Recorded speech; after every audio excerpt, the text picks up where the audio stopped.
The Lord be with you. and with your spirit. A reading from the Holy Gospel according to Saint Matthew. Glory to you, O Lord.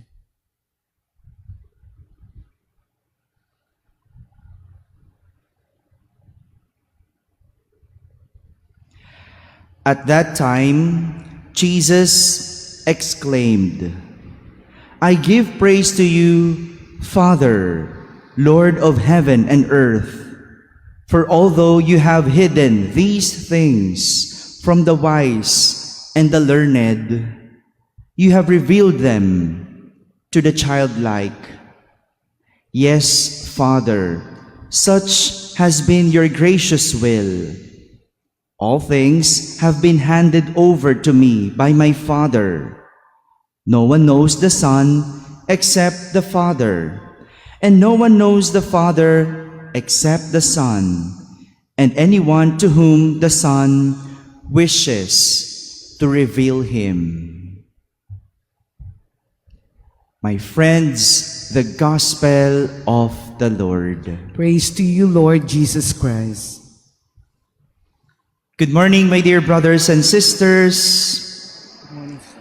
Yesterday, we heard Jesus reprimanding the people of the cities of Chorazin, Bethsaida, and Capernaum.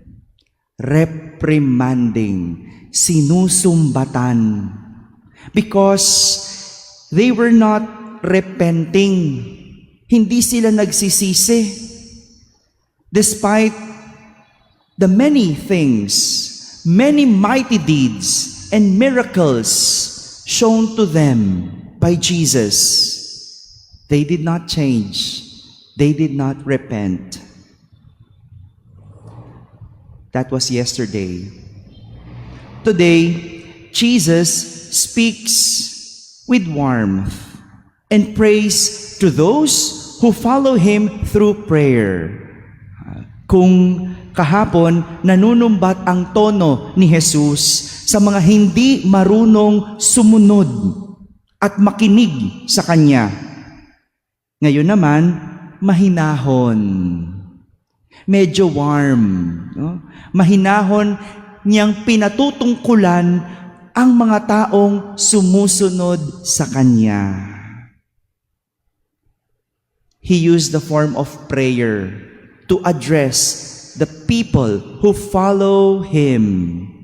And His prayer is an expression of gratitude to the Father for revealing to His disciples or to the mere children the wisdom and knowledge of God, and not to the wise and the learned.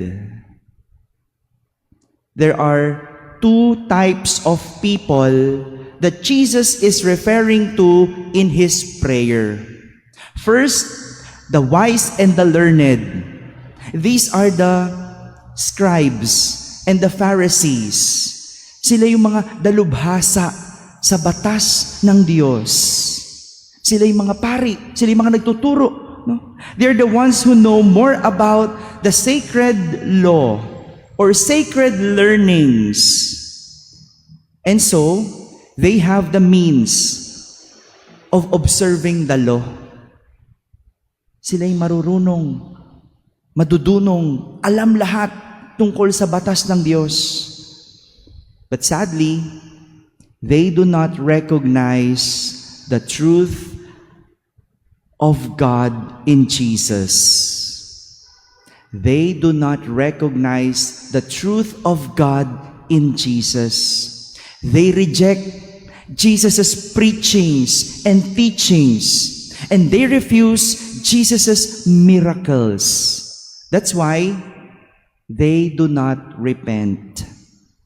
The wise and the learned.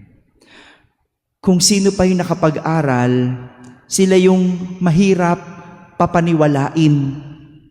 Sa bagay, ano nga na ba ang matuturo mo sa isang taong alam na ang lahat? Ano nga ba ang tatanggapin ng isang taong sagana na sa kaalaman? Kaya yung mga taong hirap maniwala, baka kasi alam na nila ang lahat. Yung mga taong ayaw manampalataya, baka kasi kaya na nila ang lahat. The learned and the wise. And the second type of people Jesus referring to in His prayer are the childlike. When we say child or children, these are the people who have no formal education. Di ba? Gaya ng mga bata. Di ba? Ang mga bata, they are dependents to their parents. People who need guidance, who need knowledge. And these are people who have complete trust and confidence in their parents. The childlike. These people are the ones Jesus referring to as those who are open to the teachings and preachings. Gaya ng isang bata na nangangailangan ng gabay, na nangangailangan ng aral, ng pangaral. Sila yung bukas para matuto at may kapasidad na makinig. This is the main message of our gospel today. To see ourselves among the two types of people. Sino ka dun sa dalawa? Ikaw ba yung marunong na? O ikaw ba yung parang bata? Tayo ba yung matatalino? O tayo yung tulad ng isang bata? It is a good examination of oneself in terms of relating to God. To know what type of person we are. Kaya nga kung minsan, hirap tayong intindihin ng Diyos, hirap tayong sundin ang Diyos, naglalaban ng ating kalooban, baka siguro masyadong magaling na tayo.